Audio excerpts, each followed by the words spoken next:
Hello guys, welcome to Vyas academy online classes. आज हम 6th class के एसएसटी ज्योग्राफी के अंदर जो चैप्टर पढ़ रहे हैं, 12th chapter the earth in the solar system.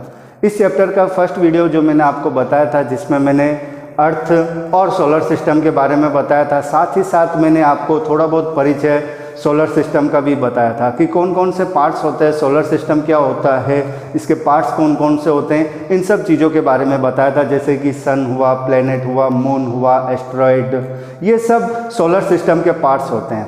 तो इसके बाद फिर मैंने आपको सोलर सिस्टम के अंतर्गत मैंने सन के बारे में बताया था कि सन किस तरह से हमारे सोलर सिस्टम का हेड होता है। क्योंकि पूरे जितने भी प्लैनेट्स हैं या जितने भी सैटेलाइट्स है या जितने भी एस्ट्रॉइड है, वो सब सन के चारों अराउंड करते हैं। तो नेक्स्ट जो हमारा टॉपिक है प्लैनेट, क्योंकि हमारे जो चल रहा है parts of the solar system, जिसमें हम पढ़ रहे हैं नेक्स्ट टॉपिक प्लैनेट, जिसे हम ग्रह के नाम से जानते हैं। और आप सब जानते हैं कि there are 8 planet in our solar system. हमारे सोलर सिस्टम के अंदर, हमारे सौर मंडल के अंदर 8 ग्रह होते हैं। और ये ग्रह क्या करते हैं? सूर्य के चारों ओर अराउंड करते हैं, सूर्य के चारों ओर चक्कर लगाते हैं। तो इन ग्रहों के बारे में हम देख सकते हैं कि they are Mercury, Venus, Earth, Mars, Jupiter, Saturn, Uranus and Neptune. ये 8 ग्रह है जो हमारे सोलर सिस्टम में सूर्य के चारों ओर चक्कर लगाते हैं और हमारे सोलर सिस्टम का एक महत्वपूर्ण पार्ट्स आप देख सकते हो कहलाते हैं। तो यहाँ पर मैं आपको एक चीज़ और बताऊंगा कि यहाँ पर जो मैंने सीक्वेंस लिखी है, ये सूर्य से इनकी डिस्टेंस के बेस पर लिखी है कि किस तरह से ये सूर्य से डिस्टेंस पर है, सूर्य के पास में कौन सा है, फिर सेकंड नंबर पर कौन सा है, थर्ड नंबर पर कौन सा है। तो उसके आधार पर मैंने ये इनके ग्रहों के नाम या प्लैनेट्स के नाम लिखे हैं। बट आपके लिए कई बार ऐसा भी होता है कि आप इनका क्रम भूल जाते हैं कि सबसे पास में कौन सा है, या सेकंड नंबर पर कौन सा है, या थर्ड नंबर पर कौन सा है। तो इस चीज़ को याद रखने के लिए यहाँ पर मैंने एक ट्रिक लिखी है, जिसमें आप देख सकते हो मैंने एक सेंटेंस लिखा है। इस सेंटेंस के हर वर्ड के पहला लेटर जो देख सकते हो आप, कैपिटल लिखा है। और ये पहला जो लेटर है कैपिटल के रूप में, ये इन प्लैनेट्स को शो कर रहा है, इन प्लैनेट्स के नंबर को शो कर रहा है कि किस तरह से। जैसे कि फर्स्ट वर्ड माई में एम लेटर, एम जो है वो मरकरी को शो करता है। समझ में आ रही बात आप लोगों के? ठीक उसी तरह से ये जो सेंटेंस आप देख सकते हो, जैसे मैंने लिखा है my very educated mother just serve us nuts. ठीक है, आपको इसके अनुवाद की तरफ ध्यान नहीं देना है, ट्रांसलेशन की तरफ ध्यान नहीं देना, केवल आपको एक वर्ड या सेंटेंस लर्न रखना है कि किस तरह से इन सेंटेंस के हर वर्ड का पहला लेटर जो है वो किसी प्लैनेट को शो कर रहा है। तो पहला एम लेटर जो है वो मरकरी को शो करता है। फिर वी वीनस को शो कर रहा है। फिर ई एजुकेटेड जो वर्ड है उसमें ई अर्थ को शो करता है। फिर मदर के अंदर वापस एम आया है। तो यहाँ पर आपको ध्यान रखना है, पहले मरकरी आएगा, उसके बाद मार्स आएगा।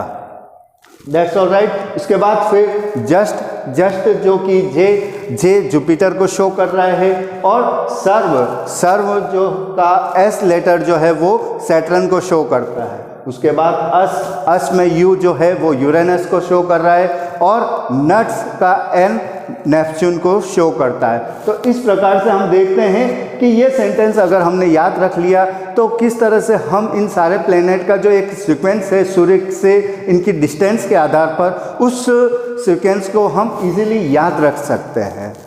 That's all right.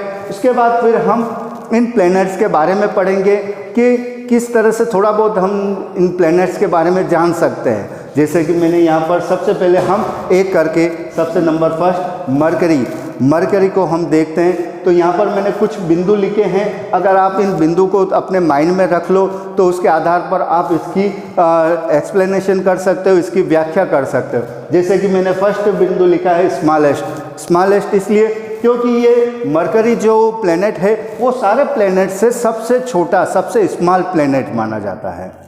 Then after closer to the sun, यानी कि ये सूर्य के सबसे पास में है, सबसे नज़दीक है। जैसे कि मैंने यहाँ पर भी बताया कि सबसे पहले मरकरी आएगा, तो इसका मतलब ये हुआ कि सूर्य के जस्ट बाद मरकरी प्लेनेट आता है, तो क्लोजेस्ट टू द सन यानी सूर्य के सबसे नज़दीक का ग्रह है।